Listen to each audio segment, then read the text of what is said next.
spoke about Andalusia, and we talked about the 700 years of history there. Um, right, this was from the period of Moorish conquest, the Amazigh, combined with the Arab Muslims conquered Spain, moving from south to north, and then there was the Spanish reconquest that conquered back from north to south. This is going to be the second part of that presentation. This is actually going to be a guest lecture from Sergio. So I'm going to do all the startup things that we typically do. But after that point, Sergio is going to show us several slides that cover art, architecture, culture, and since he's a reenactor, costumes from the period. So it's going to be very exciting, a very sort of different lecture than what I typically do because I tend to focus on history and politics. I hope you guys enjoy. So of course the rules, like every other time, this is not an academic presentation. I am not a scholar. I'm not accredited in any of these disciplines: history, religion, politics, and the rest of it. Neither is Sergio. We are both people who just do what we do because we enjoy it. And this is a secular presentation. We're coming at this from a non-religious perspective. We're coming at it from a historical perspective. And so we're not going to make value judgments about whether or not any particular religion is right or wrong, or how they interplay. And we're going to ask that everybody be respectful about the complexity of these topics. So even though we ask that people be respectful, of course, this is an interactive discussion. Please ask questions, comments, and clarifications. And I know that Sergio is also open to delving into comments and questions. So don't hold back on my account or on his account. As is typical, this class will be a 101 and a 201. If you didn't know anything, we're going to keep you on the level. And if you know something, you're probably going to learn a little bit more. And finally, as this is recorded, you can watch it later and compare with the other episodes. All right, so everybody's favorite part, the quiz. So to see what you guys remember from 3 weeks ago. All right, so question number 1. Which of the following describes Andalusia during the Emirate period, which is 750 to 929? I guess maybe this is wrong. B, I don't know. That's a great idea, but no, it is wrong in this case. Right. The answer in this case is C, right? In the very beginning, the Umayyad emirs had a very weak control over power. We spoke numerous times about how there were civil wars between the various city-states that existed within the emirate. We talked, for example, about the Battle of Roncesvalles Pass, which was started because the governor of Barcelona and the governor of Zaragoza had different views on how they should deal with the Franks, and neither of them was responding to the caliph in Cordoba.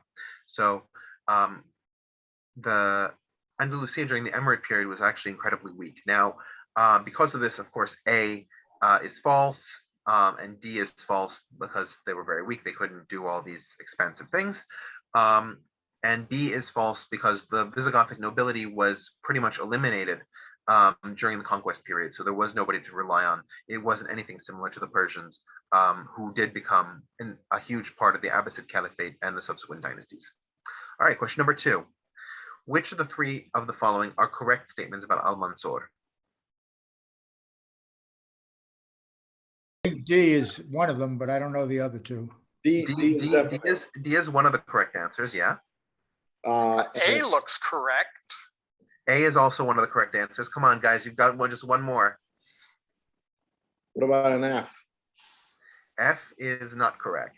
No. Yeah. The other correct answer is E. If we remember, the Abbasids and the Umayyads were still in a very strong opposition to one another during the reign of Al-Mansur, and actually they never reconciled. But they fought over Morocco by using local Moroccan dynasties as their proxies. And so Al-Mansur supported the Zenata, and the Abbasids generally supported the Sanhaja, right? Ralph was right about A, that Al-Mansur was not an Umayyad caliph. He was not on the line, but there were a number of Umayyad caliphs while he was alive, and all of them were incredibly weak as rulers, and so Al-Mansur was able to put them off to the side. Al-Mansur was a Yemenite Arab, so he wasn't Muladi, and so B is false. C is also false. Al-Mansur was incredibly religious. He used to give fiery speeches at mosques, and this goes towards D being a correct answer. He declared jihad, numerous cases in these mosques against the Christian states to the north, and justified his legitimacy since he wasn't caliph on this religious backing, right? The fact that he cared about Islam and was defending the Islamic world. And as I pointed out, al-Mansur did not have an alliance with the Abbasids, and so the fact that the Buyids removed them as an effective power source was not something that terribly concerned him. Okay, question number 3. What was the reaction by the Almoravids, the Almorabitin, when they first met with fellow Amazigh in Spain following the Battle of Sagrajas in 1086? D, right? D is correct. Nice. Yeah, no, one of the keys is that the Almoravids came through a religious revival, and we talked about how this was an awakening among the Senhaja Berbers, the Senhaja Amazigh of what's now southern Morocco. And when they invaded southern Spain, they discovered all these Taifa leaders were living a luxurious life, a very ecumenical life, worldly life, and they couldn't stand it until they started living it. And then they decided that it was a lot better than living in the desert and scrounging for food.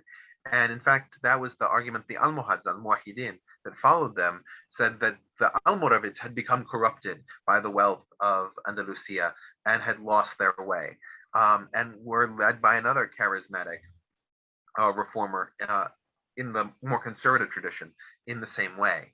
The other ones are false simply because, yeah, the Almoravids did not persecute the Amazigh in Spain, so B is false. The Almoravids absolutely did recognize other Berbers in Spain. They heard the language, they saw the skin color, they noticed. And C is false because when the Almoravids invaded, they appointed all of their own people over southern Spain. They did not trust the Taifa leaders because they figured that they would be more loyal to their subjects than they would be to the Almoravids. All right, question number 4. Which statements reflect differences between the Almoravids and Almohads on one side and the Taifa leaders on the other side? Choose all that apply.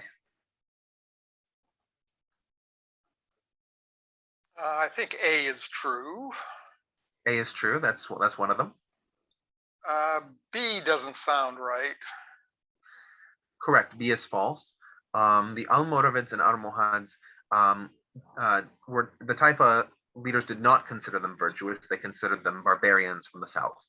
And the Almoravids and Almohads returned the negative treatment by considering the Taifas, Taifa leaders, as we pointed out, to be spoiled dandies. C looks true.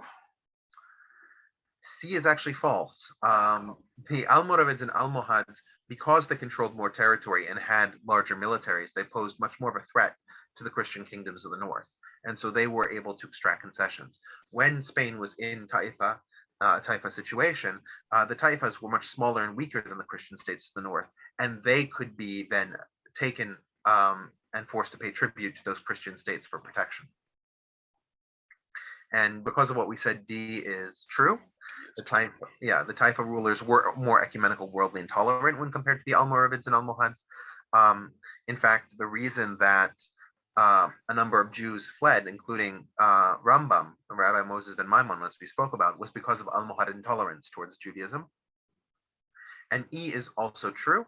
The Almoravids and Almohads had collapses in authority that were based on their control of Morocco, because Morocco was always the center of their power.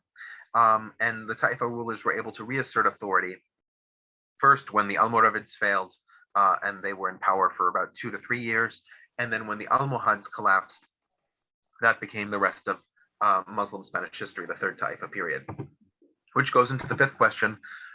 What are the 2 main reasons that the Emirate of Granada survived nearly 2 centuries longer than the other Taifas in the third Taifa period?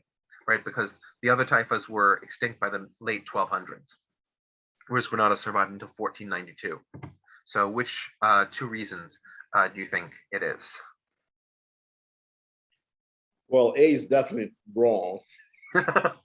Yes, A is definitely wrong. But there are cases like Omar ibn Hafsun, who was one of the governors during that very shaky emirate period. He actually converted to Christianity while he was ruling his portion to get support from Christian leaders. So it's not completely beyond the pale, but no, the Nasrids didn't do it. I think B is true. There is a mountain range there that protects it. Yeah, that's absolutely right. The Sierra Nevada mountains covered Granada from the north. It was a very effective barrier, especially against Castile. C sounds right too. C is actually not correct. The conflict between Navarre and Catalonia, to the extent that it existed, really did not prevent Aragon from extending further south. Yeah, D is correct. I think. D is correct. The Nasrid Emirs of Granada maintain a strong vassal relationship with the Kingdom of Castile, right? So those are the two, B and D. They paid them annual tribute. They had very good relations. And because of that, and the physical defenses, Castile and the other Spanish kingdoms refrained from attacking Granada. In fact, by about 1300, Granada was surrounded on all sides by Castile, and so none of the other Spanish states could touch them. As for point E, while the Nasrid emirs had good relations with the Ottomans in the final days of the empire, and they had functional relations with the Seljuks, they never used Turkish soldiers. They would always use Sakaliba, white Slavic slave soldiers, to the extent that they used them. The rest of the army was made up of Amazigh, and Arabs. All right. And now I'm going to hand it off to Sergio.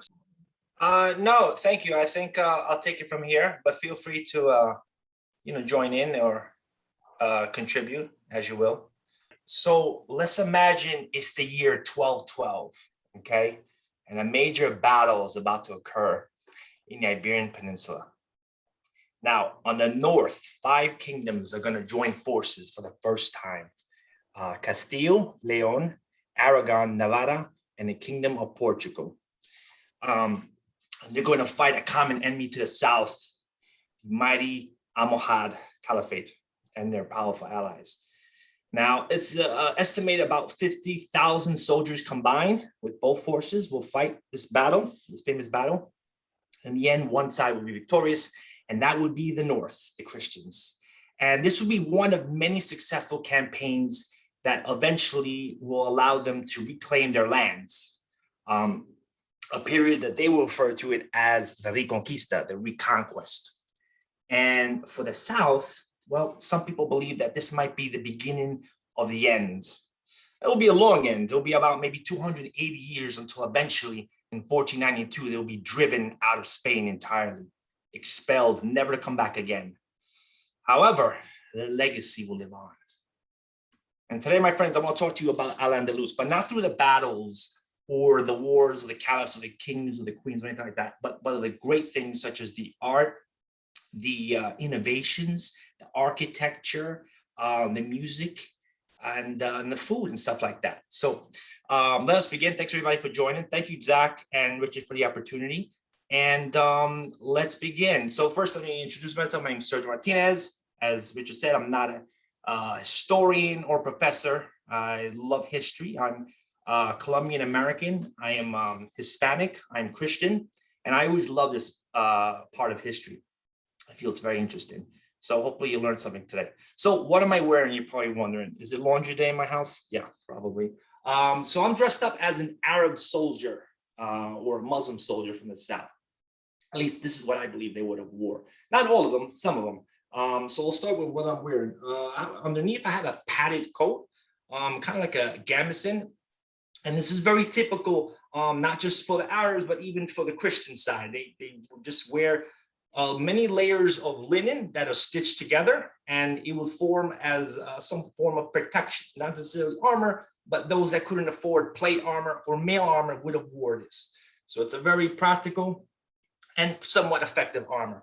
Now, those that could afford it would have some kind of plate armor. This is called lamellar type of armor. It's a very old ancient armor. The Chinese used it. The Vikings used it. Even the Romans had some form of it. The Romans called it lorica squamata. And what squamata means is fish scales, because if you look at it, it does kind of look like fish scales.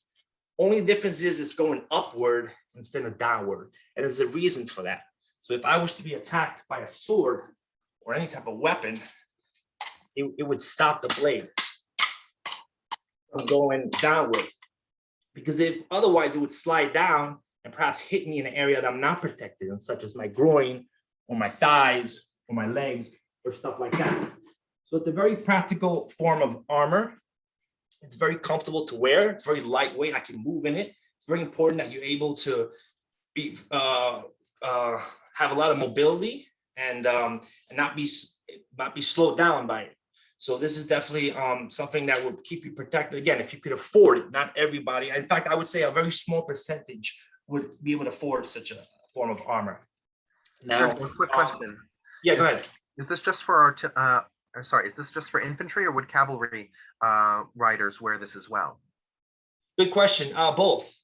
It's such a practical and lightweight armor that you could ride as well as you could fight on foot with it. It's not something that's going to be, a little bit difficult to wear and operate, ride a horse. So yeah, you could use it either or.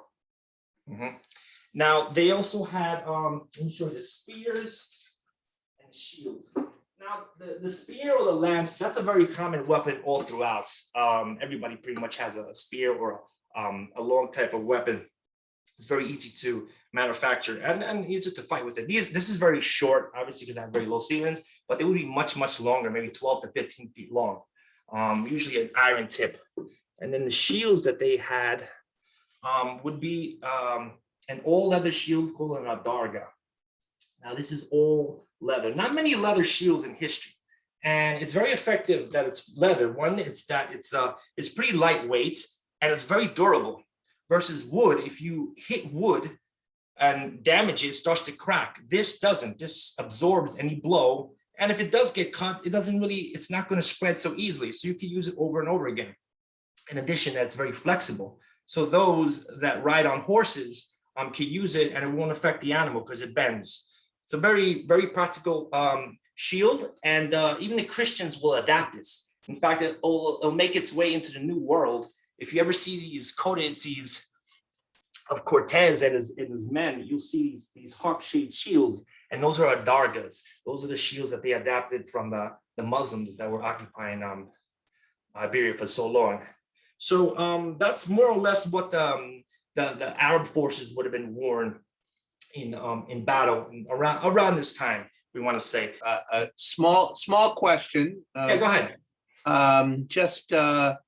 Now the spear that you pointed to, that was a lunging weapon, correct? It wasn't meant as like a javelin for throwing, right? No. I should have said the word lance. No, it was not something that would be thrown into the enemy. Right. So it was a lance. The other thing is, I didn't catch what the shield was made of, what the material was.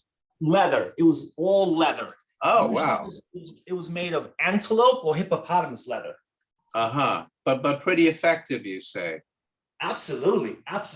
It bends and it could stop arrows. This is a very thin one, maybe half an inch, but they would have had ones that were much thicker. And like I said, if it was not effective, they wouldn't have used it in the New World, which they did. So Okay. Very unique. They also had metal ones too. They had steel shields. But could you imagine that would obviously cost more, and those would have weighed a little bit. It would have been more heavy. Yeah. So I would say that they used more of the leather shields than the other material. Okay, So thank you. yeah.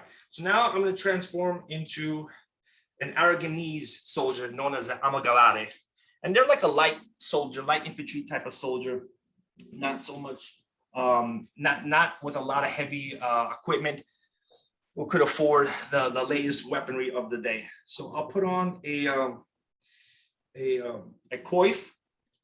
This is, by the way, not armor. This is just like a form of fashion. They did have padded ones, but I don't need to wear a padded one because I'm gonna wear a helmet over it. But this is something that's worn all throughout time. I'm sure you've seen manuscripts with people wearing a coif. And then they'll wear a small, it's like a skull cap type of helmet. Very simple, very easy to make, but it gives you protection. You know, it's better than not having anything or having just a powder one.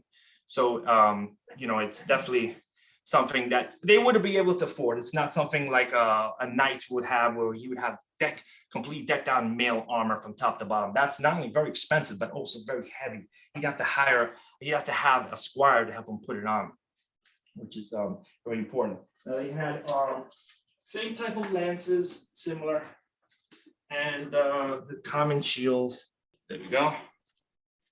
So you see, that's kind of how they would have very typical shields, lance, and a short sword. So they kind of remind me of the Greek hoplites. They had short swords as a backup weapon, but their main weapon was their lance and their shields. And they actually did fight in phalanx style formation.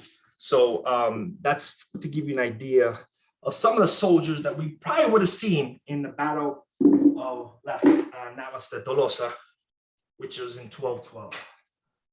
So any questions of arms and other before I jump into the slides? I have a question in the chat. What was the Aragonese shield made from? Good question. Just pure wood and linen. So it's a pure wood shield, multiple layers.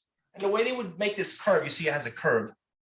They would just put layers and layers of the wood and glue them. Usually they use a glue made of fish, resin, and they would tie it together either with a tree, something that had an oval shape or a rotunda shape. And then once it dried, it would then take on this form. And then they would just paint it. They would paint it of their heraldry or whatever house they will fight it for. This is, I put the stripes because this is Aragon, although normally we would have 4 red stripes, but I just put 3 red stripes. But usually anything with the yellow and the red stripes is Aragon, which is one of the major houses in the north. What about training? Did they did they actually have time to train, or do they only just, you know, show up for a fight and that's the way they go in? In general, yeah, I would think so. The Aragonese, they were hired soldiers. They were professional soldiers. Maybe they didn't have the best of the best, but they certainly, they definitely trained. To what extent? I don't think they trained as much as a knight would or a noble one, but they definitely, yes, it's hard to win battles if you're not having professional prepared soldiers. At least that's my guess. Thank you. Okay, so this was the map that I was talking about, which is the Las Navas de Tolosa, one of the most important battles of the Reconquista, where the Almohads lost against the Christian kingdoms of the north. And as I said, I'm going to spend more time talking about other things besides the battles and so forth. Okay, so let's talk about, I know I said we're going to too much of battles, but it's very important that we cover this one. And I know we discussed this battle in the past, Battle of Talas in 751. It's I say not such a well-known battle, but still very important in the Islamic world. This is a battle where the Abbasids from Baghdad, the Caliph of Baghdad versus the Tang dynasty, and they fight in Kyrgyzstan, which is modern day, they fight in Talas, which is modern day Kyrgyzstan, or perhaps maybe Kazakhstan. So what's interesting about this battle is that not just they defeat the Chinese dynasty, or they control now a certain region of Asia, they also spread Islam, and they also take control of the Silk Roads. In addition to that, according to legend, they captured some Chinese soldiers who happened to know the art of paper making, which was something really, really unique for its day. At this time in history, paper wasn't so widespread like it is now. They were using stuff like parchment. And parchment, if you don't know what that is basically like an animal hide. I think it's lamb, if I'm not mistaken. And it's a process to make because, well, it is leather and it takes time to produce it, so making it very expensive. And so now that they found paper, this would be great. And it couldn't come at a better time because the Abbasids were very instrumental in doing a lot of the translations that were left behind from the Greeks. and the Romans and the Persians and stuff like that. People like Aristotle and Socrates and other Persian scientists of their day. So it's important to understand that Islam in general has a strong emphasis of education and learning, literacy. It wasn't just for the higher nobility, but they encourage education for everyone, rich or poor, male or female. And they would establish learning centers, different learning centers. They were called madrasas. And what those were, basically, they were like a place where scholars from all over, not just the Muslim empire, but just anyone that wanted to learn about these ancient texts could go in and read upon them. They also had living quarters there, and they also had a mosque for people to pray. And obviously, they had to be Muslim.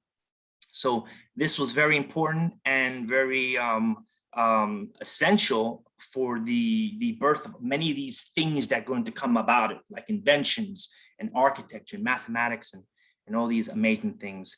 So this is what I feel gets us there. So we'll start with one of the more interesting I won't say inventions. This is a rediscovery, the Astrolabe. So what this is basically a multi-purpose tool that's basically can give you the time of day, it lets you know your location geographically, and it gives you your horoscope at the same time. I know, it's pretty interesting. It sounds like the iPhone of its day. But this was a Greek invention, and this was used way back in antiquity. Not sure how far it goes back, but it was something that they really regarded. And the Muslims then reintroduced this into the Middle Ages and eventually bring it into Al-Andalus. So what's interesting about this, and it's hard for me to explain how to use it. Everybody knows how it works. I mean, you line it up against the sun or what you're trying to measure, and you line up the dials with some of the readings on the discs, and it gives you information where you're supposed to be or what time of the day is and stuff like that. I can give you a bit of information. There is that swivel device at the top. So you hold it suspended from that, and that ensures that it's vertical, that it's going to hang vertically downward from that suspension point at the top. So you don't hold it by the disc. Then you have that rotating bar at the center, and you sight along that. You can see in the illustrations, they're sighting something above them, and you sight along that bar, and there are a couple of metal sights, a couple of metal pieces along that bar. So you sight along the bar, and then you can read off the angle of elevation of whatever it is you're looking at.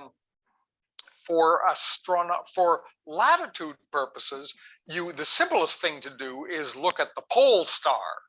If you read the altitude of the pole star, that tells you your latitude directly.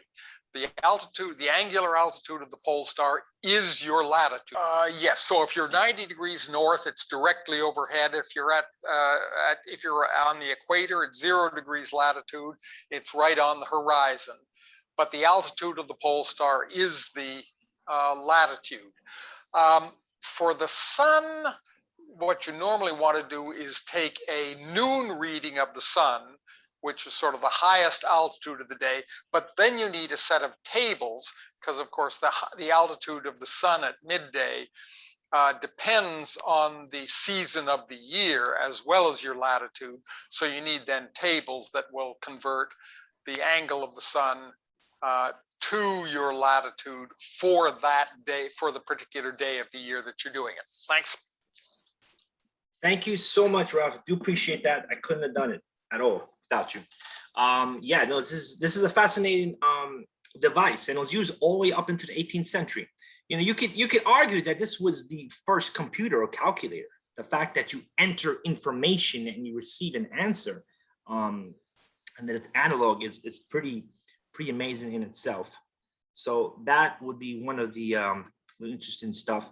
Now, another thing that they were very focused on was optics. Now, this individual right here, Hassan ibn Al-Hazan, I'm sorry if I mispronounced that. He was, Hassan ibn al-Haytham. thank you so much. He was a phenomenal source for mathematics, science, and optics. He put out almost 200 books or publications of different things from mathematics to applied sciences, philosophies, and stuff like that. And he actually was focusing on the camera obscura, which is a very interesting phenomenon where you could actually, when you have light projected through a small dark room, it would then, with a little peephole in the middle, as you can see in the illustration, it would then project an image of it, although it'd be upside down, but nevertheless, it'd be something quite fascinating. And through that, he's able to understand how light is projected and how we see. You see, with the Greeks, they believe that when we see an object, light or spirit inside us projects light and comes out of our eyes, and that's how we see the world. But Al-Hazan, he realized that no, it's the sun hits the objects, bounces light off and goes into our eyes, and that's how we see. I know it seems simplistic with our modern knowledge, but in those days, that's not the way they saw it. So he's a fantastic source for optics in those days. And then to the left is I think a 10th century manuscript of the law of refraction. And so what this basically is an understanding of how when light goes through a lens, it bends in a certain way. So this is, again, some of the stepping building blocks and stepping stones that would lead into really interesting, amazing discoveries or inventions down the road, such as magnifying glasses and telescopes and bifocals and eventually microscopes. So optics was something that the Muslims had a huge contribution into the modern world, thanks to the Greeks. So we'll go to the next slide. And then also alchemy. Alchemy was something that they had a passion for. So what is alchemy? Alchemy is kind of hard to explain. It's a philosophical understanding of how it has many objectives. One of them was how they could transform certain metals into other metals, specifically lead into gold, which they unfortunately did not succeed in, because then we'd have a lot of gold in this world. So through this attempt, through many years, many other discoveries will come about of it. So some of the things that they were able to discover was some of the chemicals to the right. You could say alchemy is the grandfather of chemistry. That's the way I understand it. And so now through this, the Muslims were discover ammonia chloride, sulfuric acid, kerosene, and alcohol distillation. Now we know in Islam, alcohol is forbidden. That's to consume, but they did use alcohol for experimentation. They understood that it served medicinal purposes. And it also, excuse me, good for sanitation and stuff like that. So alchemy absolutely was very important because, as I said, it will eventually grow and turn into chemistry, which is what we have in today's world. So now we'll go to mathematics. So this individual here, whose name is Muhammad ibn Musa. Al-Khwarizmi. Yes, Al-Khwarizmi. Thank you. He was a phenomenal mathematician, polymath of his day. He was actually born in Persia, and he was one of the directors, the director of the House of Wisdom. That was one of the main learning centers in the Islamic world. I believe that was Baghdad. Is that correct, Richard?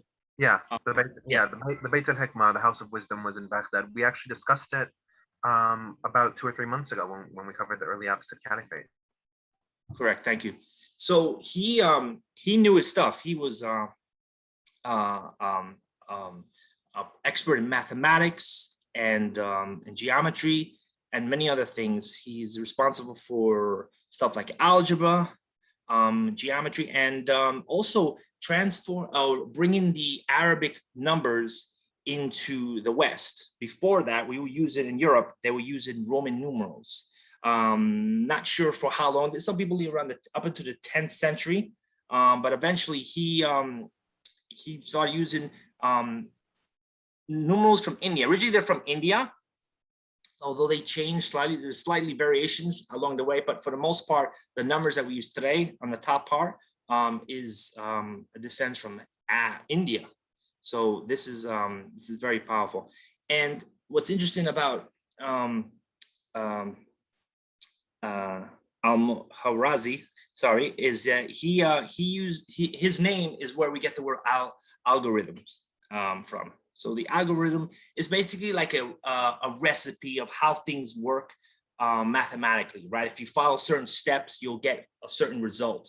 That's an algorithm. We have algorithms every day, right? From the computers we're on right now to when we're on the internet to just anything that's programmed to follow certain steps to gain a certain results. So everything you could say begins with mathematics for the most part. Richard, could you tell us what the Arabic word that algebra and algorithm are derived from? Al-Jabr is the hidden one or the covered one. So algebra was the search for the thing that is unknown, right? So al-Jabr is the hidden one, and algorithm, as we just talked about, comes from al-Khwarizmi himself, like their actual name. I just also want I think it's the Latinized version. So there's a Latin version of his name, which is called algoritmi, and that's where algorithm comes from. Okay, it's the Latin version of that. Yeah. If I read that correctly. Yeah. I also just wanted to add on in terms of the numbers, the numbers are a perfect one-to-one analog, right? Each of those is actually the number, right? 5 is actually that round circle. And you can actually see that in modern Arab countries, especially in the Middle East, when you look at their currency. So this actually changed mathematics when it got to Europe. One of the things that we talked about was Toledo had this Convivencia when it was under the control of the Castilians. And prior to that, they were still using the Roman numeral system, which is very difficult to do any advanced mathematical calculations with, because the numbers are not in a modular system, whereas these numbers are. And it was a huge change across mathematics when these sort of numbers were embraced. Great, thank you. Yes, that is correct. And also he added the decimal point, which, I mean, I can't imagine doing subtraction and addition without the decimal point. But yes, that was something he also contributed. It might have come from India as well. So yeah. Well, yeah, and of course, the introduction of the 0 was critical. Roman numerals do not have the 0, and you need the 0 because these then digits can be used as placeholders. So you can have 20 to 0, whereas with Roman numerals, you have a separate figure, a written character for 10, 50, 100, 1,000, and so on. Whereas here you just have 1, 0, 0, 0 for 1,000, but you can't do it without the 0, and Roman numerals didn't have a 0. Right, which makes it quite amazing how, like, where they have the room on the tablet to put all those digits. It's kind of like, you know, mind-boggling how this little thing helps so much. So let's go to the next slide. And so now everything was, you know, studying and sciences. They actually had time for, you know, games and stuff like that. And one of the things that they also introduced was chess, or ajedrez in Spanish. Now, chess, we're not sure how far it goes back or who was the first, but most people believe it started in India around the 7th century, and it changes throughout time. I know the Persians definitely played that game. They called it Shah, which meant king. And it becomes a very, very popular game. As you all know today, chess is a widely played board game all throughout. I mean, there's national competitions with many, many countries. So chess is something very important.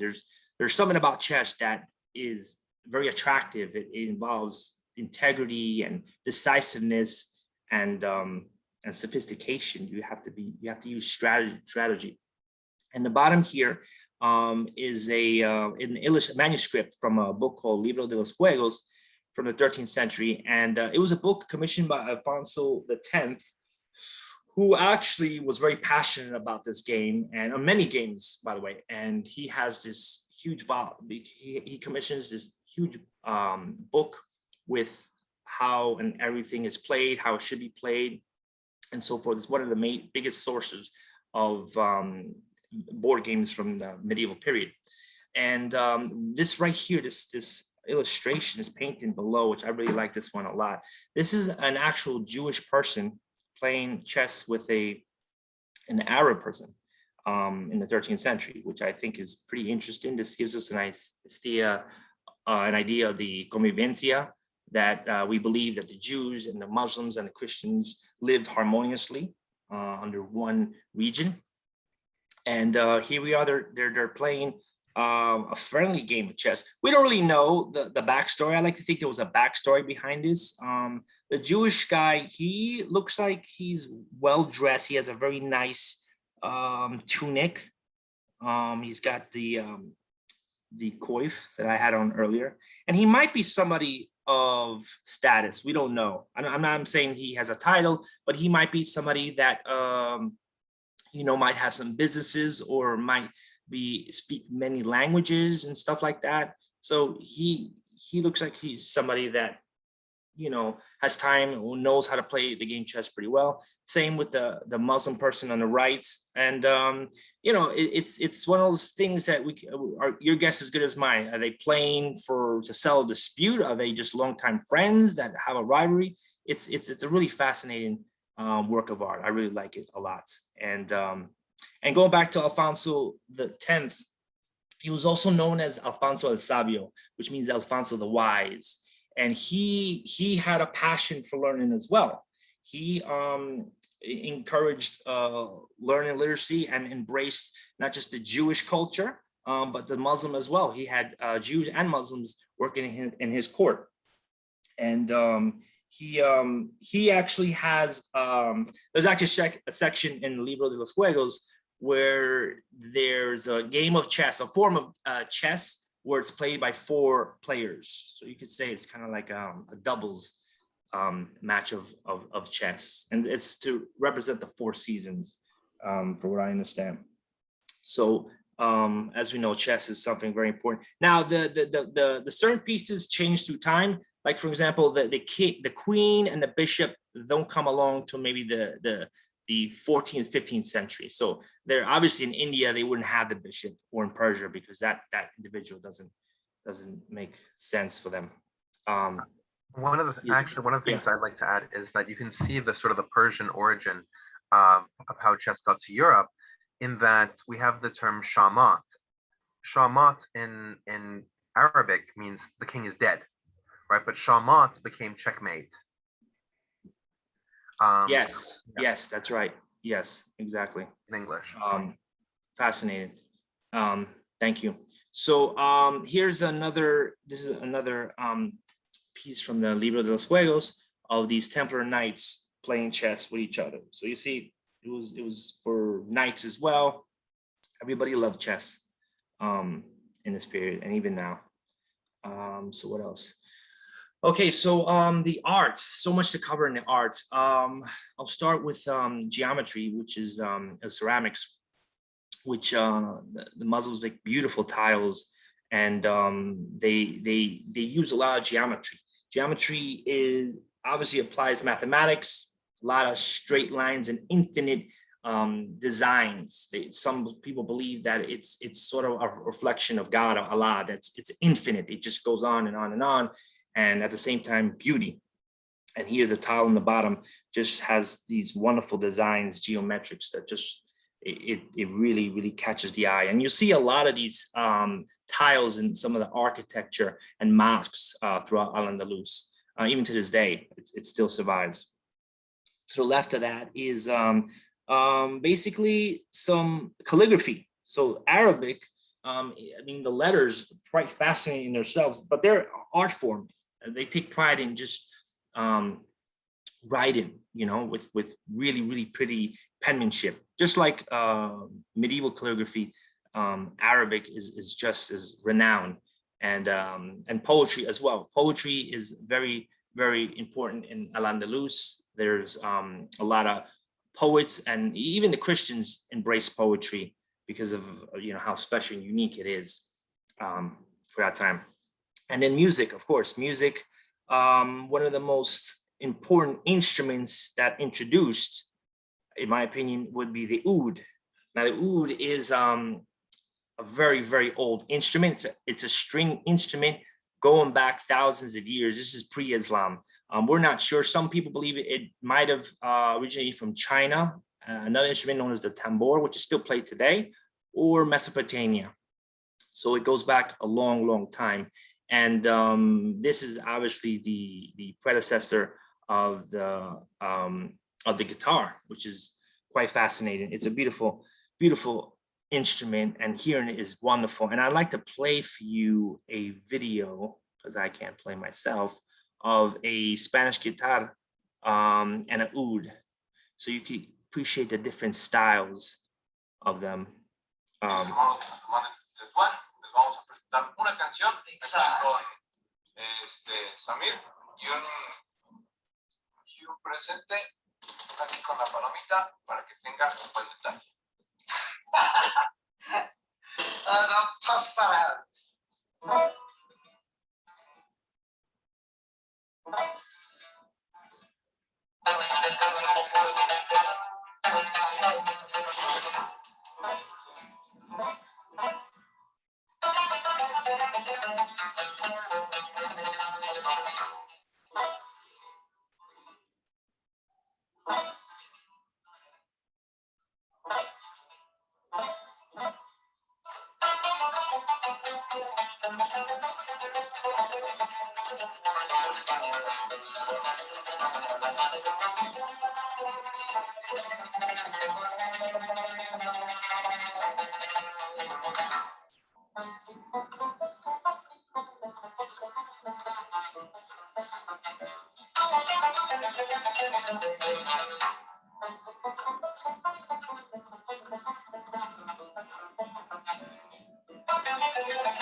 So you get an idea of the two different styles of instruments. The difference between the oud and the guitar is the frets. The frets are you see these lines here, these bars that control the chords.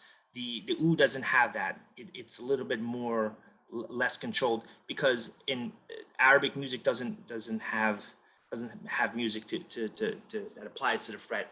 That's why that's one of the reasons it sounds different. Otherwise, I imagine the construction as well. Anybody have a preference of the guitar? I think they're both really beautiful, and they have a wonderful sound. But yeah, it's a very, very nice style of music. And just in general, like Andalusian music is just oud playing solo. Like you don't there's no recordings obviously, but that's a very key instrument in the music of that period. It's probably why the guitar took off. So one of the comments brought up, and I think it's very important to note, the reason that we see a lot of geometric patterns is that, especially in Islam has an iconoclasm which wanes and waxes in different places and different times, but in Andalusia it was quite strong towards physical objects and representations of living animals or people. So we may have calligraphic designs of a person or an animal, and we may have pictures of flowers, but almost always, when it comes to major designs, it will be more abstract, like we see in the geometric patterns, or the Mosque of Cordoba that you bring up, the red brick, red and brown exchange in the vaulting, because that sort of less anthropomorphic view was in line with the iconoclastic views of the sheikhs that were in dominant power. yes, that is 100% correct. Yeah, there is no imagery with faces, animals, or people in Islam or in Judaism, and supposedly even Christianity is prohibited to do that. But yes, that is yes, I agree with that. Thank you. I have a question about the music. Is Islam prohibit music, or how can they have? Not that I know of. No, I don't think so at all. It depends on the severity and strength of the particular imams. One of the things that we talked about is how in Andalusia there was a much greater ecumenicism, a much greater levity with regards to the rules. So we're not going to see the same kind of strictures against music that, for example, we do see in other places in the Islamic world at other times. But even though, according to the general Islamic position, no music should be made except for the glorification of God, but most Muslims don't follow this requirement. Most Muslims will make music, but in Andalusia we see a particularly strong cultivation of it because the strength of that doctrine was very low. In places like, for example, Taliban Afghanistan during the 90s, making music was more of an issue. And if we look at the modern Arab pop scene, about a third of female voice artists are Lebanese Christians. And that's specifically because there's stronger emphasis on women not singing than men not singing. And in conservative families, that means that a lot of female talent will just never rise to that point. So there are prohibitions against music, but generally speaking in Andalusia, they were never enforced and never truly felt. With regards to, there's also a question in the comments about Persians and Mughals making artwork that depicts humans and animals, and that's absolutely correct. As I pointed out, that iconoclasm waxed and waned in different areas, and especially areas with strong Iranic Persian influence, and areas with strong Shiite influence. Both of those things are separate, but of course modern Iran is the center of Shiism, so today they're tied, but historically they're separate. Where you see those places, the iconoclasm is a lot less, because the iconoclasm is drawn from a hadith, which is prominent in Sunni Islam, but not prominent in Shiite Islam. So that's why we have paintings of people throughout Persian art and Mughal art and Central Asian art. Great, thank you. So now we could discuss architecture of Al-Andalus. Now, this is a very strong area in Islam. Now, one of the most iconic features in Islamic architecture is the arch. You know, everybody thinks of these round shaped arches, and they didn't invent the arch by no means. We know that the Romans had arches, so did the Byzantines and so forth. And but they definitely take it on another direction. On the bottom of some of the arches that are used, the OG and the lancet, the horseshoe one is the most iconic one. It's also known as a keyhole, and the Moorish multifoil are one of the most used arches. Then the bottom is the Mosque of Cordoba, which is one of the staple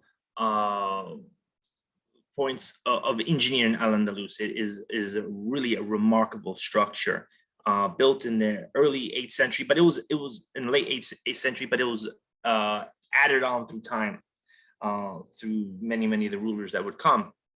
And if you ever get a chance to visit, it is really remarkable. It is huge ceilings. The space, the columns are just symmetrically perfect. The arches are just like they're infinite. It just goes on and on and on. It really, there isn't a photograph that I could find that really captures it. It really is something really special.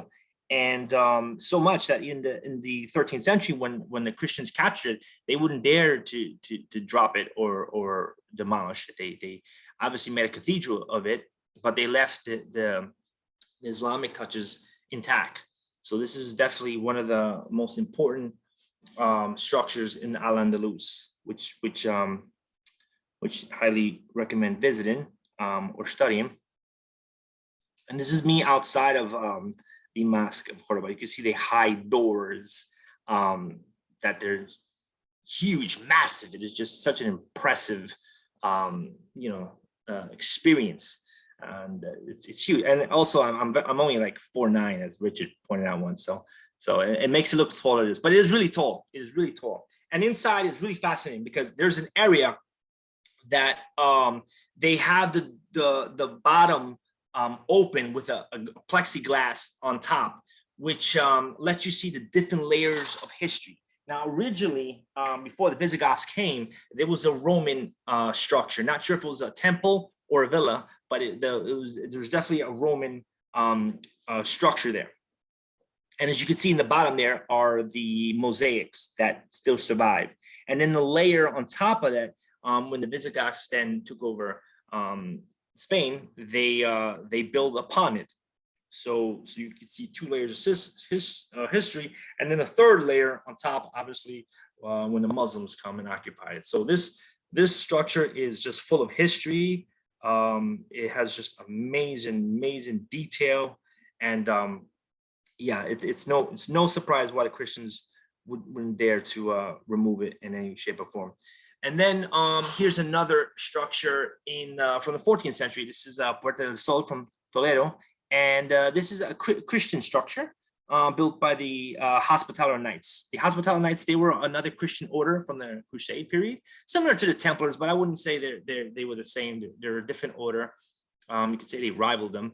But anyhow, they had their share of land and fortifications and castles. And this is one of the structures outside the city wall. And as you can see, although it's a Christian construction, they borrowed some of the Islamic touches, such as the arches. So you see in the first entrance of the has the lancet arch, and then behind that one has the horseshoe arch, which again, it is just really remarkable, really nice touch to it. And it gives you an idea how influential Islam was to the Christian world. You don't see so much Islam borrowed from the Christian. At least I couldn't find so many examples, but definitely the Christian North was impressed with their style of art and architecture and so forth. To the right of that is Torre del Oro, which is a tower, a watchtower built by the Almoravids in the 13th century in Sevilla.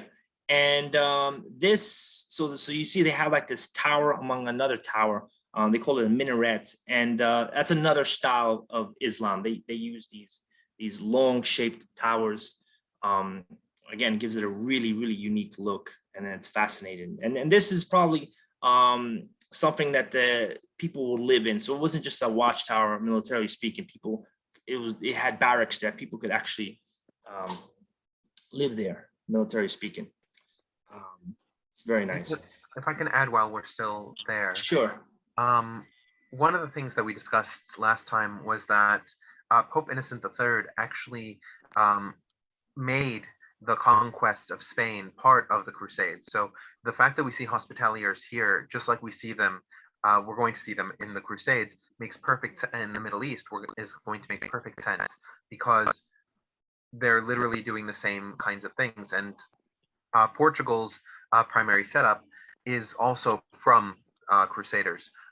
So the reconquest of Spain can't be separated entirely from the Crusades in the Middle East because it was authorized by the same goal. And one other thing is that in terms of Islamic borrowing from the Christians, we see that much more in the East.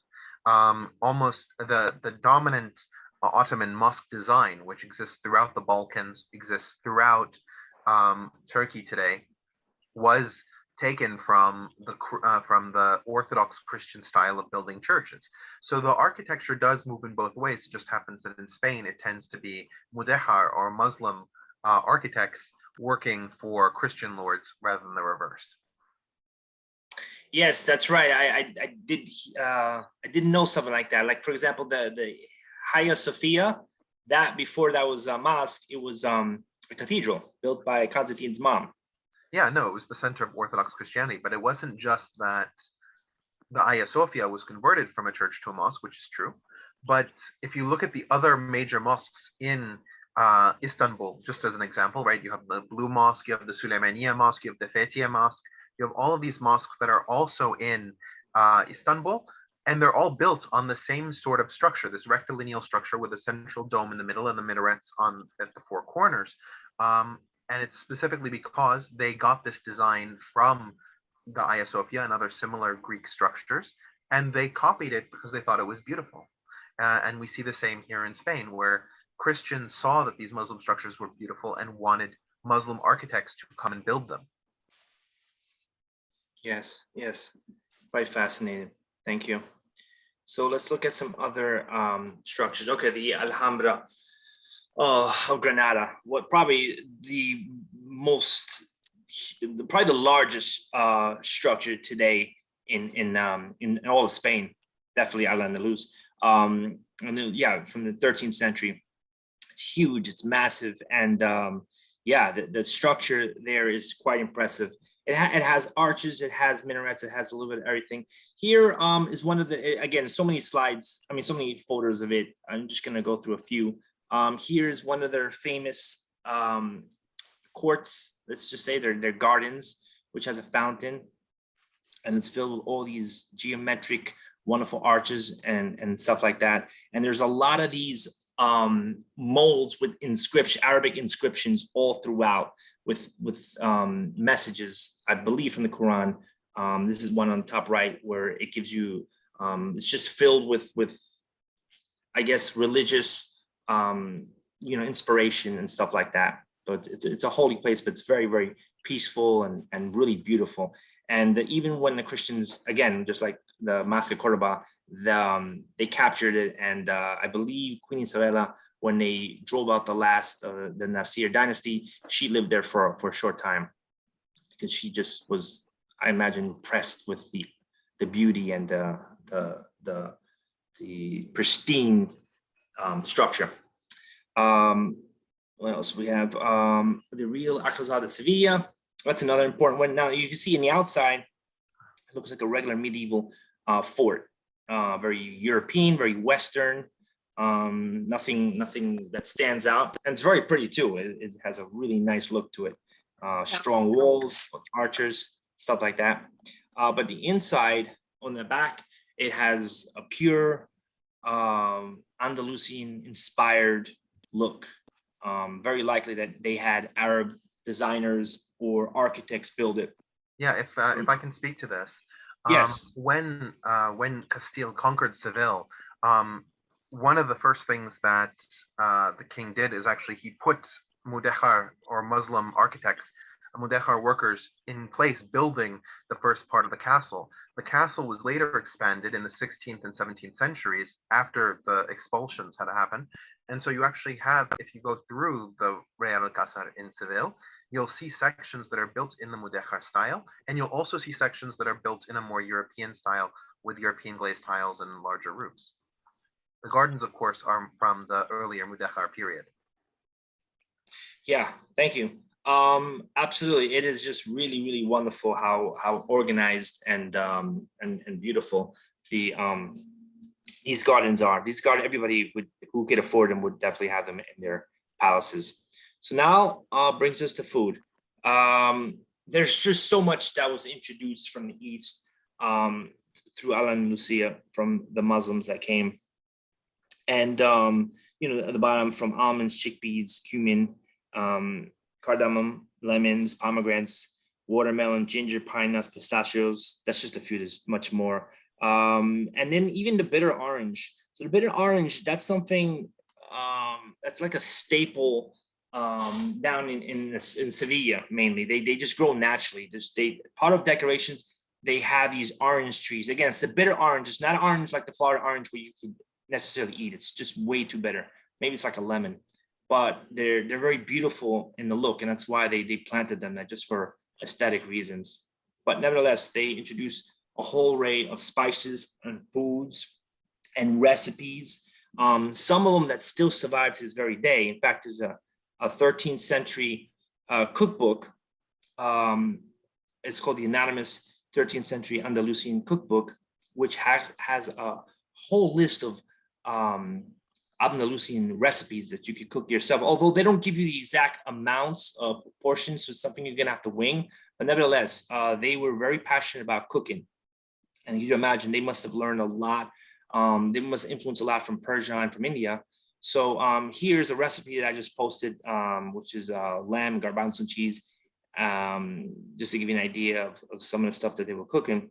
And again, some of the other stuff they introduced is saffron, apricots, artichokes, almond, sugar, eggplants, grapefruits, carrots, coriander, and rice. I mean, rice, that's just very important for people in Latin America.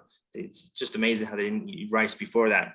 So yeah, the food is a very, very important part of Andalus. And it's interesting because, the Jewish people were living there as well, and the Muslim people, and they had their, they practiced their rituals. I mean, their customs of not eating pork and not mixing meat with milk or dairy products and stuff like that. So, but after the Reconquest, that all ends. So it's quite fascinating how things were then compared to now. It's quite a change.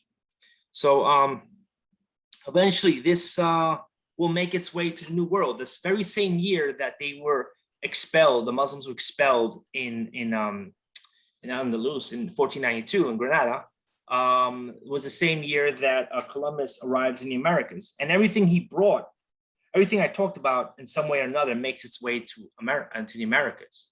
And some will even argue that one of the ways he was able to get there is through some of the Islamic innovations. Now, he didn't use an astrolabe, he used a quadrant, but the quadrant actually borrows some of the features of the astrolabe. So it's a navigation tool that a lot of the mariners of this period would use, okay? So again, the innovation that was brought by the Muslims will then be influenced for people that are gonna make it into the New World. And in addition to the food and the customs, a new language will be brought, which will obviously be Spanish or Castellano, Castilian, which is the dominant language in Spain at that time. Spain had many different languages and dialects, but Castilian was probably the more dominant one. And believe it or not, a lot of words in Castilian or Spanish derive from Arabic, okay? Like supposedly 4,000 words, which is pretty significant. And to the right are some of the words that are similar to Old Arabic. Maybe Richard would know better than I, but for example, aceituna, olive, alfombra, which is carpet, almohada, pillow, anything with al, basically, if you're a Spanish speaker, is the derivative article. So it's like saying duh. And another very common saying in Spanish is ojalá. And ojalá is like saying hopefully or God willing. It's like if you're gonna say, oh, tomorrow we're gonna go to the beach, hopefully it's the sun's gonna be shining, ojalá, you would say. And that, what a lot of Spanish speakers don't realize is that they're saying something that is inshallah, sorry, which is Allah. You're giving thanks, or you're hoping that God makes it so, which is Arabic. It's something that came from Arabic in Al-Andalus, and today millions of people say it and don't even know what to say, which is quite fascinating. And today, there's around 400 million people that speak Spanish as a first language, making it the second most spoke language in the world, next to Mandarin, which is pretty significant. And in that language, I would say 5% of it has Arabic roots. So to me, that shows the severe influence that Al-Andalus has in the modern world, without even realizing it. So yeah, that's kind of what I wanted to talk to you guys about. I know it's a short presentation, but anybody has questions or comments, please add. I actually wanted to add, while you have the list up, the Arabic for most of these I actually know, in terms of where it comes from. Alfombra and ajedrez, I don't know where they come from, but aceite comes from azait in Arabic. Aceituna comes from azaytun in Arabic. Al-mu'ala comes from al-muhada in Arabic. Ohala comes from inshallah, as you pointed out, if God wills it. As-sukar comes from as-sukkar, and alcohol comes from al-kohl. So it's the pronunciation is actually quite well preserved in the Spanish relative to what the Arabic is, with the slight changes that, for example, Spanish doesn't have a strong H sound until the 17th or 18th century, when the J takes that sound. But so al-muhada becomes al-muada, right, with the silent H. But otherwise, it preserves the sound very well. Yeah, but I don't think they would understand each other so clearly. Like one day I asked the Arab girl if the color blue is azul, right? And Yeah. and in Spanish it's it's azul in Spanish, and what is it in Arabic? In modern Arabic, it's azraq, but that's because we use this word azraq. But the word at that time would have been azul. Okay. But azur with an R at the end, like in French, azur. But we don't use, but that's because the word isn't used. Like al-muhada, as the word for pillow, is a word for like a throw pillow that you put like on a couch. It's not the pillow that you'd sleep on the bed. So somebody wouldn't, but in Spanish, when you say almohada, you're referring to both of these kinds of pillows. So like people might not see exactly where it's coming from, but the word is actually faithfully represented. Yeah, but I think maybe 500 years ago, maybe it was closer to that. Yeah, today's world probably not. But I think when the Spanish come in the 16th century, when they now can establish it, I think maybe it might have been closer to that. Do you think?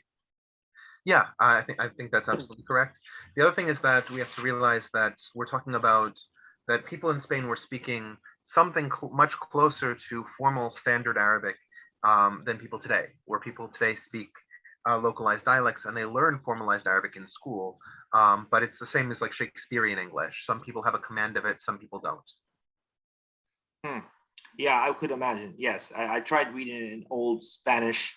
I don't really read Spanish well in general, but yeah, it's the Castilian from the 16th century is almost hard to understand. Just like you pointed out, the Shakespearean or the Chaucer is hard. Yeah, no, I would say the right equivalent, if we're talking about Spanish, would be Don Quixote, like the way that that's written, which is before modern standardization in Spanish, which occurred in the late 16th, early 17th centuries.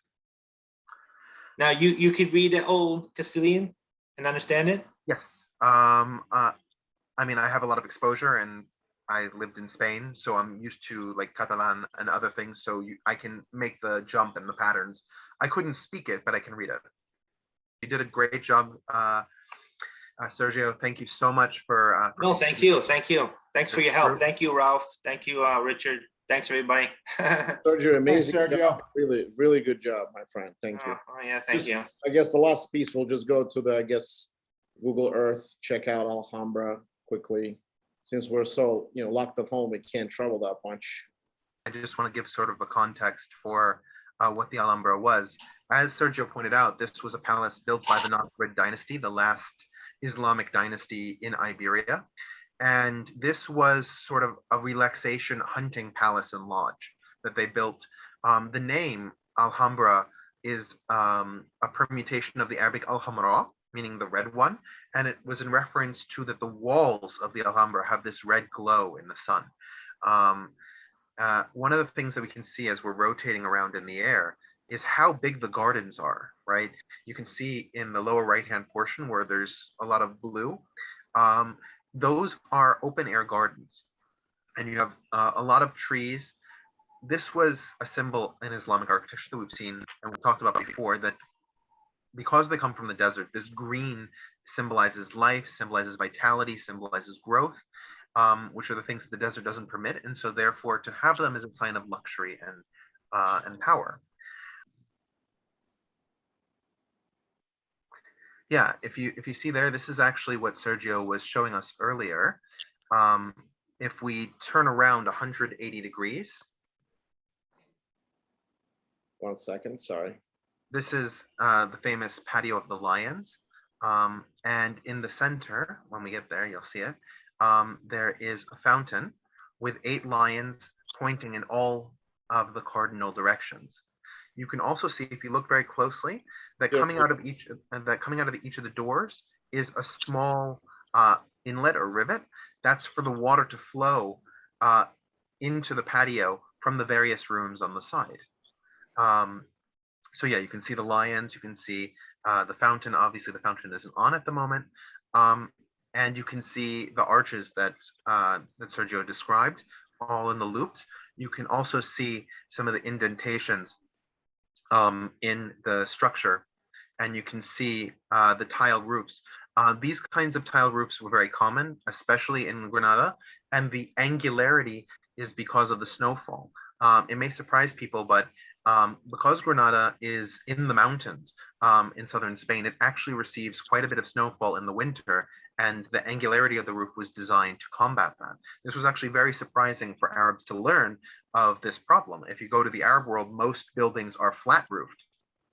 But that is impossible in places like Granada where you have the snow. So, Richard, the water from the fountain is flow inside the building? Yes, exactly. But that happens, but more often it happens in the other direction. If you look at the steps, for example, and you can see the water flows down because there are fountains in those rooms as well. Al-Qasaba is a rendering of the Arabic Al-Qasba, and Al-Qasba is a small fortress or fortification. The Al-Qasaba is part of the overall structure. You can see we're sort of zooming out from the palace and zooming in to a location at the edge of the ridge. You can see that the Alhambra is on top of a large hill, and the Al-Qasaba really takes advantage of that. Yeah, Isn't it cool, guys? We're traveling. Yeah, this So is great. So we can actually see, of course, the bell that is put here was put here later by the Catholics, right? Because the bell is for service and mass, and you could hear that through the rest of Granada. But if you look out, you can see in all directions, which gave the defenders of the Red Palace the ability to really understand what was in their periphery and see if Spanish forces were coming. One of the things that we spoke about last time we met was that the war to retake Granada was a war that was over 15 years long. So there was always the possibility of invasion starting in the late 1470s. One last thing to see, if you can put in the search Al-Baysin. Al-Baysin is a corruption of the Arabic Al-Baydin, meaning the white ones. It was the old neighborhood just to the east of the palace.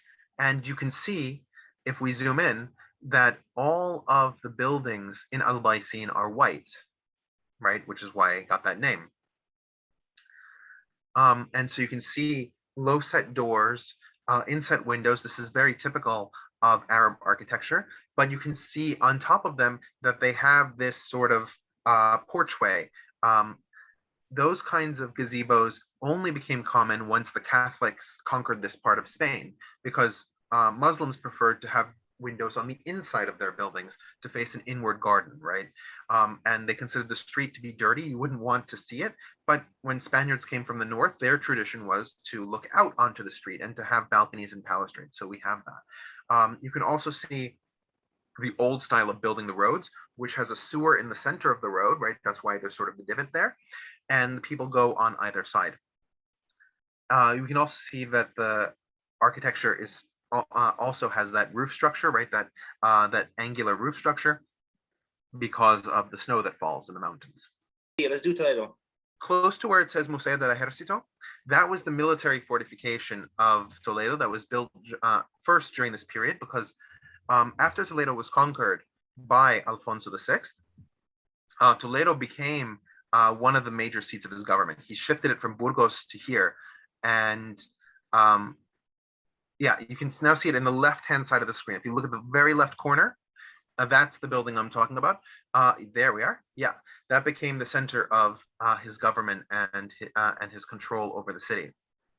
So you can see the old city. Now, because of the Convivencia, there were Muslims and Jews living in the city, and there was also distinction between the Christian groups, because there were Christians from the north, the Católicos, and the Christians who dressed in Arabic clothing, right? We talked about those, the Mozárabes, whose primary language was Arabic, but they were Christian of faith. And their primary language was Arabic, and they dressed in the Arab style, like the long tunics, but their religion was Christianity.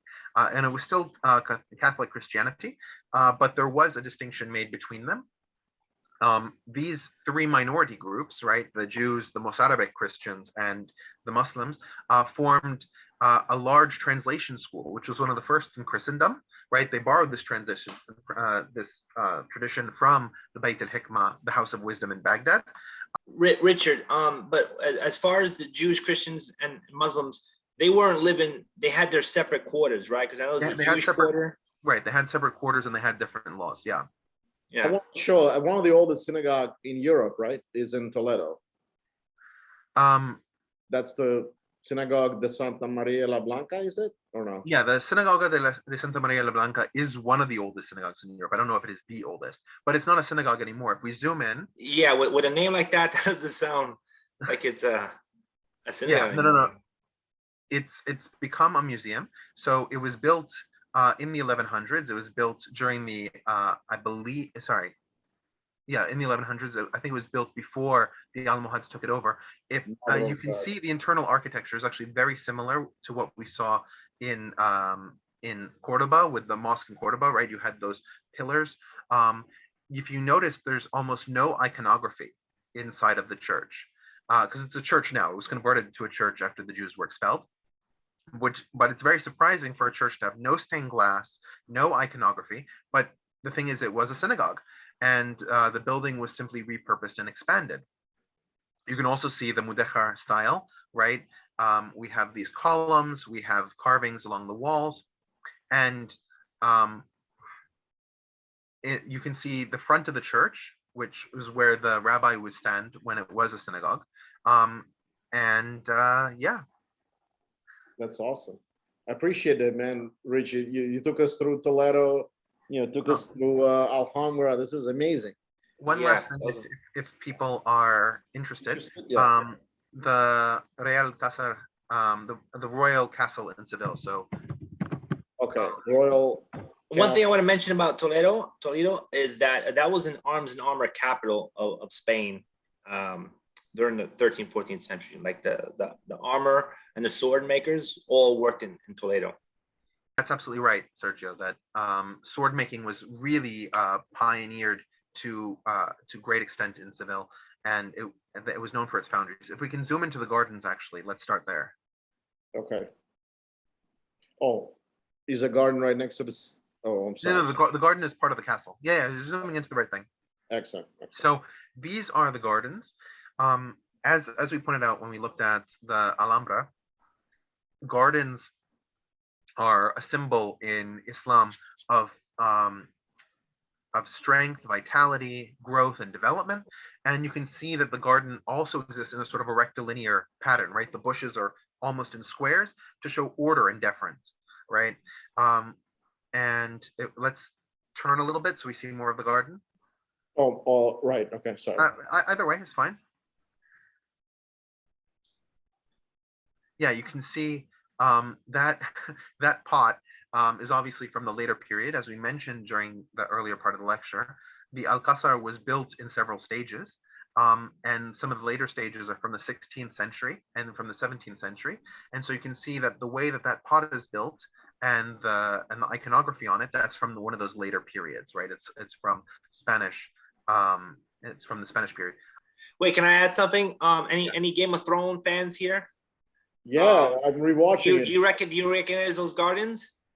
That's actually Yeah, they that's filmed the Dorne. that's- Yeah. the Dorn. Yeah. Exactly.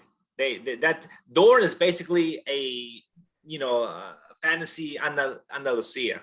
If you didn't pick up on it, and they actually shot that. That's every scene there was in there. This garden, Real Alcazar. All right. Richard, where you want me to go? If you can go to the front door. Front door. Okay. Yeah. How do I get? Oh my God, this is beautiful. Yeah, this is the other part of the garden. Wow. And you can actually see here, if you stop turning for a little bit, you can see sort of the hybridized building structure, right? You can see on the right-hand side, we have some of the older style, and on the left, we have more newer style construction. So that's why the buildings actually look different. But the reason that we have pictures inside of the arches is because all of this was built, this entire section of building, not the gardens, but the building was built later after the Muslims were expelled, right? So these are actually two different styles of Christian architecture.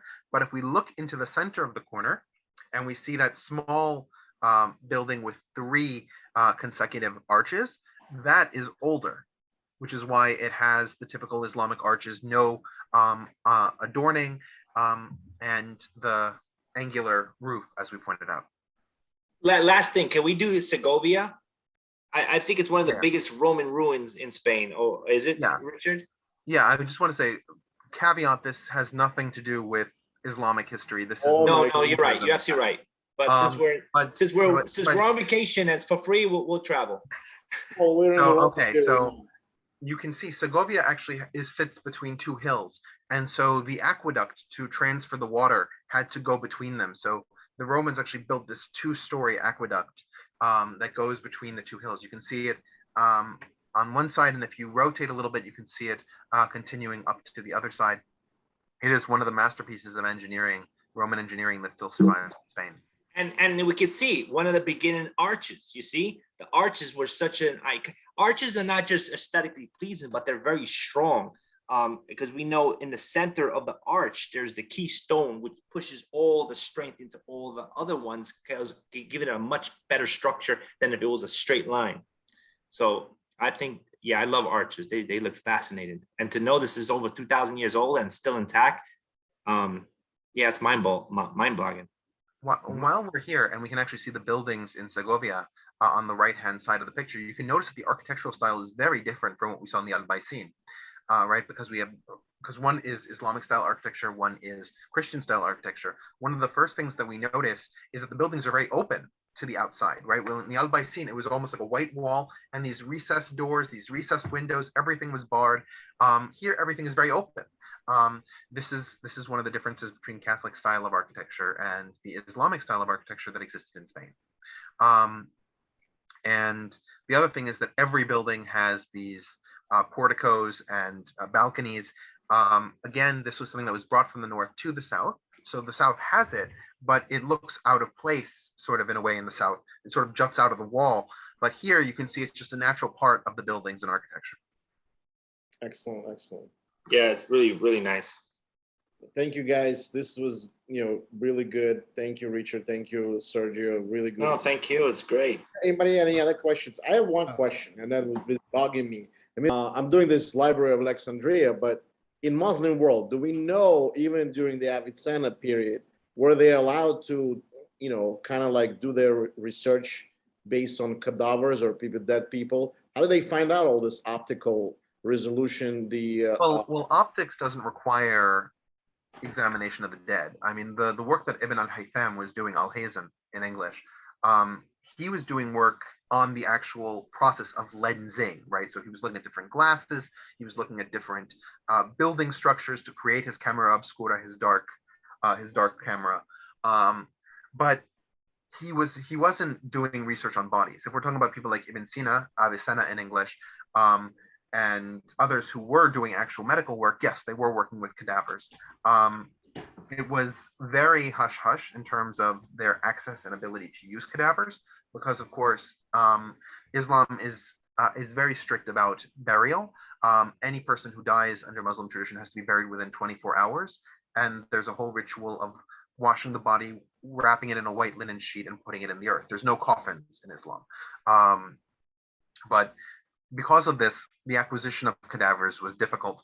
We don't know the exact process that they used, whether they bribed people, whether they stole dead bodies, what they did to acquire them, but they did have access to some of them. Interesting. Interesting. So one more thing I was interested is, was there any writings on slavery in any religious text in medieval, time?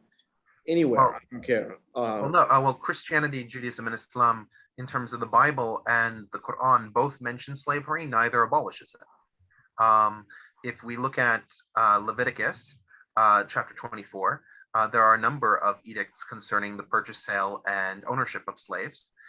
If we look at the Quran, there are edicts concerning who can be enslaved and how, and what the process is for distribution. So it's not that. So slavery was a completely legal system. As far as I can tell, there was no opposition to slavery per se. One of the things that we did discuss when we talked about Andalusia was the story of the Sakaliba, right? These Slavic slaves that were imported to Spain as a warrior and bureaucratic class. Some of the Sakaliba, especially those who were slave soldiers, some of them rose up and formed their own governments. The Taifa of Denia, which controlled Valencia and the Balearic Islands for almost 100 years, I think, was a Sakalib ruled area. That they were functionally independent and ruling themselves. But we never see a movement like, for example, all Sakaliba must unite to overthrow their oppressors or anything similar to that. The fact that these Sakaliba managed to take power didn't mean anything for any other Sakaliba, and they also owned slaves themselves in the Taifa of Denia. So people were generally fine from a moral standpoint with slavery.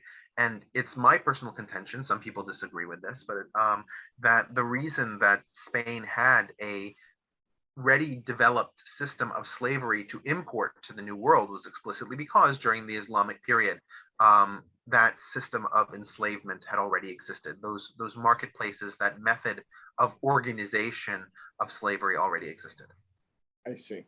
Interesting, because I remember, and it was maybe in Russian, and maybe it sold propaganda that they said that during the 1200s or 1300s, there was even an edict to the religious text where it would even identify how the slave's supposed to look. Should you pick a woman or a man? Should you pick a smaller child? What age they should be? Do you want a slave for procreation or stuff like that? So it was very succinct and specific. So yeah, no, I would say that they were not edicts to religious texts as far as I'm aware. These are writings by merchants in terms of the merchandise that they were selling. You have to remember that slaves were evaluated like any other livestock or similar merchandise, right? Do you want a strong man? And you may want a strong man if he has to engage in labor. Or do you want a nimble woman? And that may be more desirable if her job is domestic duties and other X-rated requirements, right?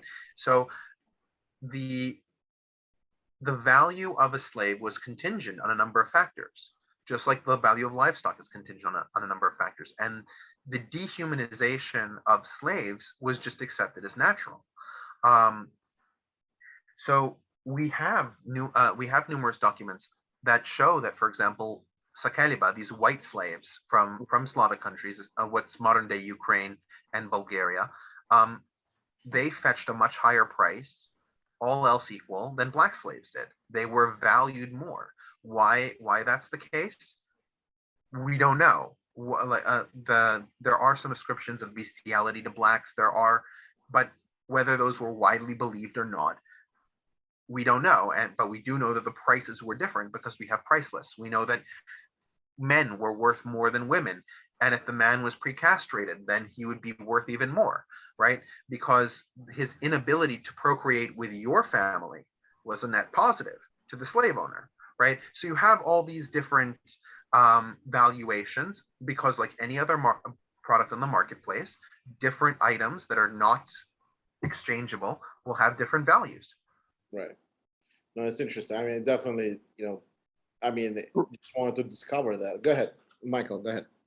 Yeah, Richard, I'd like to ask you a little more about that. Your contention that slavery within Spain facilitated slavery being exported by Spain to the New World. Sure. So I'd like if you could elaborate on that a little more, because one of the things I'm wondering is, were slaves, you were just talking about this a little bit, but were slaves in Spain predominantly white or black? Whereas into the New World, they certainly fairly rapidly, I believe, became almost exclusively black from sub-Sahara Africa, I think, or were there North African Arabics who were also taken to the New World as slaves?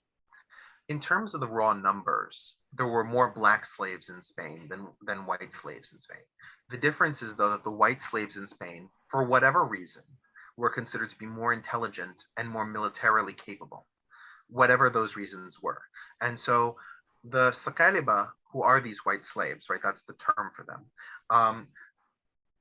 ended up being more historically important in the politics and militaries of Islamic Spain because of this elevated role in the bureaucracy and military, right?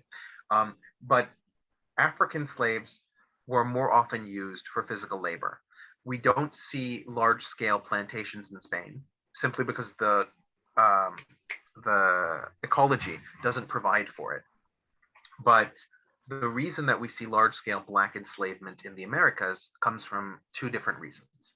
The first one is that blacks could handle the tropical diseases that were killing off the white settlers, and they could handle the overwork that the native populations couldn't do, right? If we look at the Taino enslavement that occurred when Christopher Columbus first set foot on Hispaniola, the island with Dominican Republic and Haiti, 50% of the Tainos that were sent into the mines died within 5 years. Like, it was just too much work for them.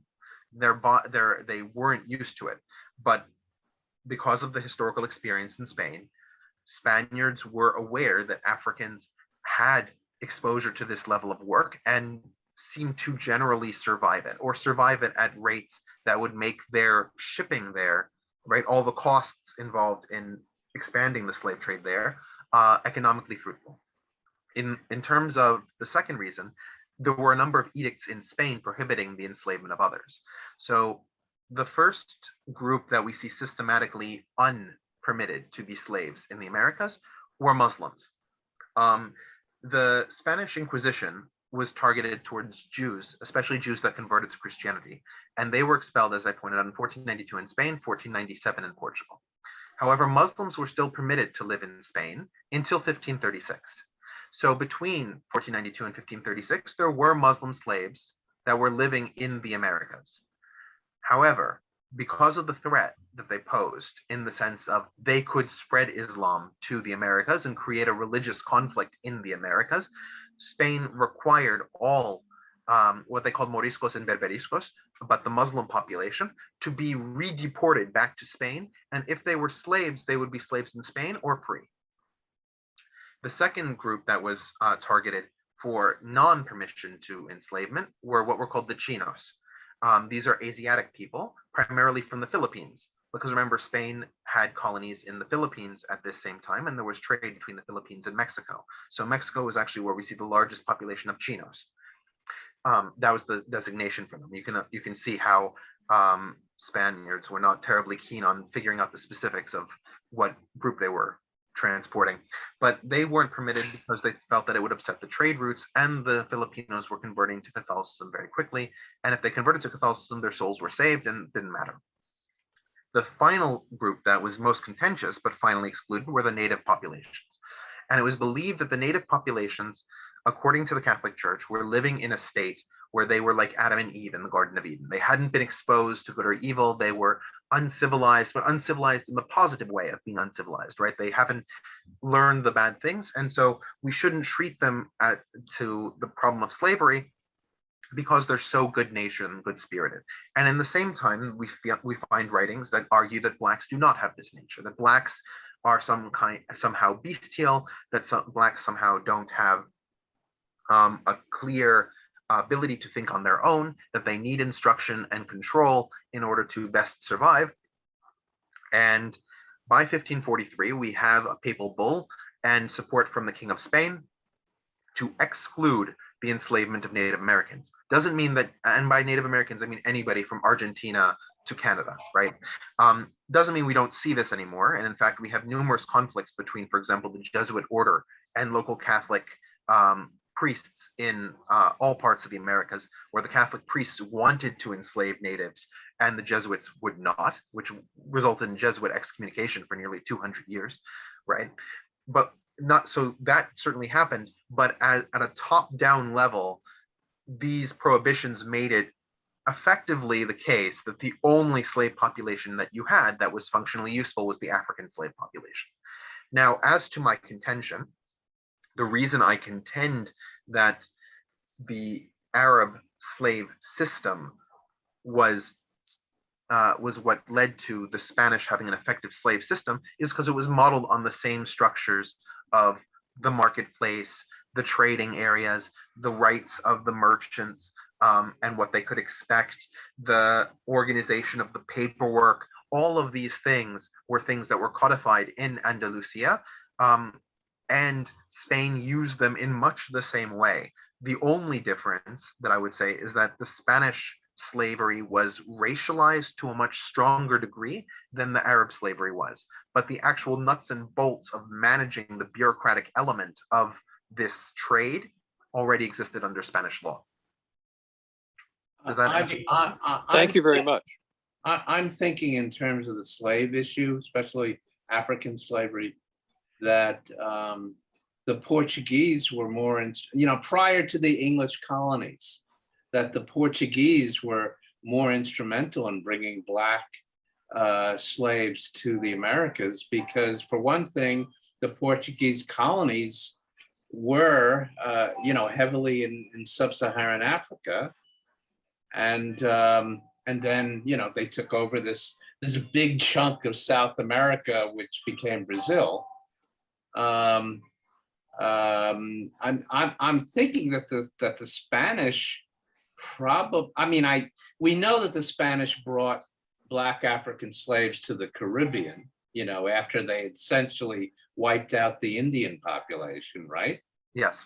But I'm thinking the larger chunk came via the Portuguese, prior to the English colony. Yeah, to Brazil, yeah, but they brought Spanish brought a lot of slaves to Panama, Cuba, as you mentioned, to Caribbean, Colombia. I was going to say that Cartagena, which is in modern Colombia, was the biggest port in terms of slave importation, and that was a Spanish port. You are correct, Ralph, that in terms of the African side of the trade, in the early period, the Portuguese were dominant in the marine exportation side of it. What I'm talking about in terms of the implementation is what happens when those ships come to port. How does the port of call work? How are the slaves transported from there to the central marketplace? How are they tied? How are they priced? How are they bid upon? How do you own a slave? Is it based in time increments? Is it based on ownership until death? What happens if the slave reproduces? Do you have ownership of the child? Do you have ownership of the family?